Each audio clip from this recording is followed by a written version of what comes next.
اہل الذکر ان کنتم لا تعلمون۔ تو اے لوگو علم والوں سے پوچھو اگر تمہیں علم نہ ہو۔ السلام علیکم ورحمۃ اللہ وبرکاتہ۔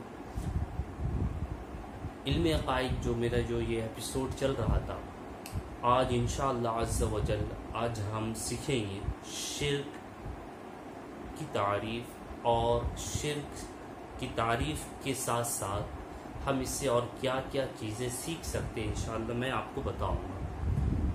دوسری بات یہ ہے کہ اگر آپ نے ابھی تک میرے چینل کو سبسکرائب نہیں کیا ہے تو پلیز میرے چینل کو سبسکرائب فرما لیجئے، اور اگر آپ نے ابھی تک میرے چینل کو اب شیئر نہیں کرتے تھے، اگر جو سبسکرائب بھی کر لیے تو ضرور بضرور جو ہے میرے چینل کو شیئر بھی کریں۔ آئیے چلتے ہیں شرک کسے کہتے ہیں۔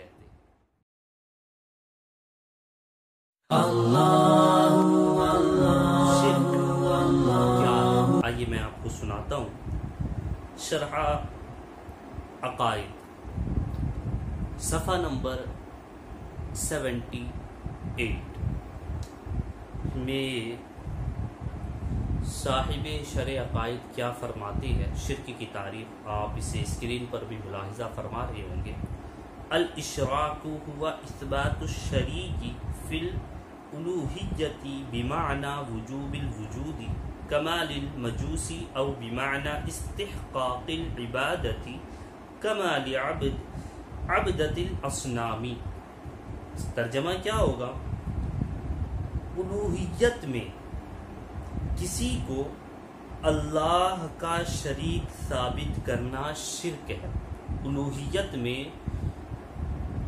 کسی کو اللہ کا شریک ثابت کرنا شرک ہے، خواہ اس شریک کو واجب الوجود مانا جائے جیسے مجوسی مانتے ہیں، یا عبادت کا حقدار مانا جائے جیسے بت پرست مانتے ہیں۔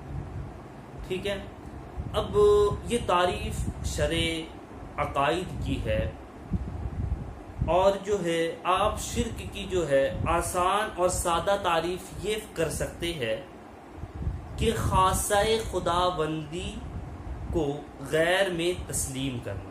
خاصہ خداوندی کو غیر میں تسلیم کرنا شرک ہے۔ خاص تعریف کی جاتی ہے وہ یہ ہے یوجد فی شیء ولا یوجد فی غیرہ، یعنی جو ایک چیز میں پایا جائے اور اس کے علاوہ کسی چیز میں نہ پایا جائے۔ اس تعریف کی روشنی میں اس تعریف جو میں نے کی ہے، یعنی خاصہ خداوندی میں غیر کو تسلیم کرنا، یہ شرک ہے۔ اب خاصہ کی تعریف بھی میں نے فرما دی، اس تعریف کی روشنی جو ہے آپ کو سمجھ میں آ سکتی ہے۔ اس میں سے چند چیزیں میں آپ کو بتا رہا ہوں، آپ ملاحظہ فرمائیے کہ دور سے پکارے جانا یا مرنے کے بعد پکارے جانا اللہ کا خاصہ نہیں۔ جو لوگ یہ کہتے ہیں کہ تم اولیاء اکرام کو دور سے پکارتے ہو یا سامنے سے پکارتے ہو، یہ شرک ہے۔ نہیں، یعنی دور سے پکارنا، پکارے جانا یا مرنے کے بعد پکارے جانا اللہ تعالیٰ کا خاصہ نہیں، اس لیے کہ اللہ تعالیٰ دور ہونے یا مر جانے سے پاک ہے۔ لہٰذا غیر اللہ کو دور سے پکارنا یا وفات کے بعد پکارنا شرک نہیں۔ دوسری جو ہمیں چیز شرک کی تعریف سے ملے گی وہ یہ ہے، جو چیز وقتی طور پر شرک نہیں وہ دائمی طور پر بھی شرک نہیں۔ یعنی بعض لوگ یہ کہتے ہیں کہ یہاں اگر یہ چیز کی جائے تو شرک نہیں ہے، اور دور میں اگر اس کے بعد کی جائے یہ چیز تو شرک ہے۔ نہیں، جو چیز وقتی طور پر شرک نہیں وہ دائمی طور پر بھی شرک نہیں ہو سکتی، اور شرک ایک لمحے کے لیے بھی جائز نہیں ہو سکتا۔ یاد رہے، شرک ایک لمحے کے لیے بھی جائز نہیں ہو سکتا۔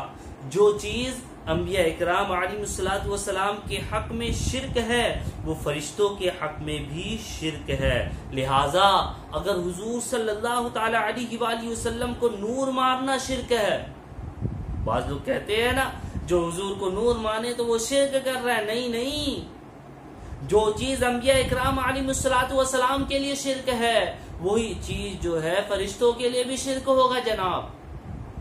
تو سنیے، لہٰذا اگر حضور صلی اللہ تعالی علیہ وآلہ وسلم کو نور ماننا شرک ہے تو پھر فرشتوں کو نور ماننا بھی شرک ہوگا، فرشتوں کو نور ماننا بھی شرک ہوگا۔ اور اگر حضور صلی اللہ تعالی علیہ وآلہ وسلم کا دور سے درود شریف سننا شرک ہے تو پھر قبر انور پر کھڑے فرشتوں کا درود شریف سن کر آگے پہنچا دینا بھی شرک ہوگا۔ شرک کی تعریف سے ہمیں یہ چیز مل رہی ہے۔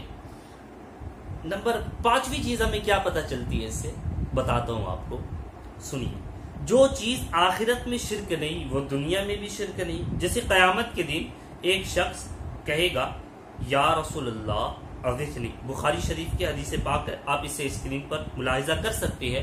میں نے جو اسکرین پر حدیث پاک جو آپ کو دکھائی ہے آپ اسے اصل بخاری میں تلاش۔ نمبر 6 جو ہے وہ یہ ہے کہ ظاہری اسباب سے بالا تر کاموں میں مدد کرنے یا مدد مانگنے کا عدم جواز، یعنی میں نے آپ اس چیز کو جو ہے وہ میں نے غیر اللہ سے مدد مانگنے پر ایک ویڈیو بنائی ہے، آپ اسے دیکھ بھی سکتے ہیں، کہ بہت سے لوگ یہ کہتے ہیں فوق الاسباب اور جو ہے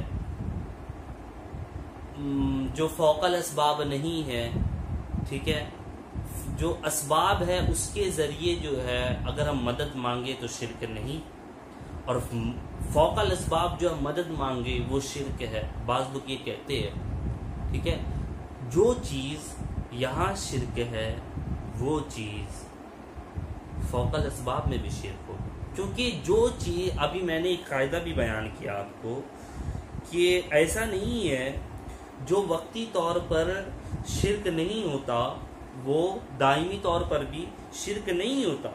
تو چلیے نمبر 8 جو ہمیں سیکھنے کو ملے گا، بہت ہی مزیدار چیز ہے، اسے آپ ضرور سنیں، کہ معجزہ اور کرامت اللہ کا فعل ہوتی ہے یا نبی اور ولی کا۔ یہ ایک سوالیہ جملہ ہے کہ اگر آپ کو سوال کوئی کرے کہ معجزہ اور کرامت اللہ کا فعل ہوتے ہیں یا نبی اور ولی کا، ان میں سے کسی بات کی کلی طور پر تصدیق یا تکذیب نہیں کی جا سکتی، لیکن اتنا آسانی سے سمجھ میں آتا ہے کہ بخاری شریف میں مستقل باب قائم کر دیا گیا ہے جس کا نام سوال المشرکین ان یریہم النبی صلی اللہ تعالی علیہ وسلم آیتاً فاراہم انشقاق القمر، یعنی مشرکین مکہ نے نبی کریم صلی اللہ تعالی علیہ وآلہ وسلم سے چاند کے 2 ٹکڑے کر کے دکھانے کا مطالبہ کیا تو آپ نے کر کے دکھایا۔ یہ بخاری شریف کتاب المناقب بعد میں یہ چیز مذکور ہے۔ اس سے صاف معلوم ہو گیا کہ یہ معجزہ بالکل اختیاری طور پر دکھایا گیا تھا، ایسا نہیں تھا کہ معجزہ صادر ہو گیا ہو اور خود نبی کریم صلی اللہ تعالی علیہ وآلہ وسلم اسے دیکھ کر حیران و پریشان رہ گئے ہو، ایسا نہیں ہو سکتا۔ جی ہاں، بعض لوگ کہتے ہیں کہ جب معجزہ جب ظاہر ہو جاتا ہے تو ان کو خود پتہ نہیں رہتا، نہیں، معجزہ یا کرامت جو ہے وہ اختیاری ہوتا ہے، اختیاری ان کو پتہ رہتا ہے کہ نہیں یہ معجزہ ہے، ٹھیک ہے۔ اسی طرح حضرت قتادہ رضی اللہ تعالی عنہ کی جب آنکھ باہر نکل گئی تو آپ نے مکمل اعتماد اور اختیار کے ساتھ فرمایا تھا ان شئت رددتها ودعوت اللہ لک فلم تفقد منها شیئا، یعنی اگر تم چاہو تو میں تمہاری آنکھ واپس کر دوں اور اللہ سے تمہارے لیے دعا کر دوں، بس تمہاری آنکھ تمہیں کامل طریقے سے مل جائے۔ اور پھر فرمایا افعل یا ابا قتادہ، یعنی اے ابو قتادہ میں تمہاری آنکھ ٹھیک کیے دیتا ہوں۔ یہ مستدرک للحاکم کی عبارت ہے اور آپ کو نیچے یہ اسکرین پر دکھ رہی ہوگی یہ حوالہ، اور واضح ہو گیا کہ معجزہ دکھانے سے پہلے حضور صلی اللہ تعالی علیہ وآلہ وسلم کو اس معجزے کی صدور کا یقین تھا۔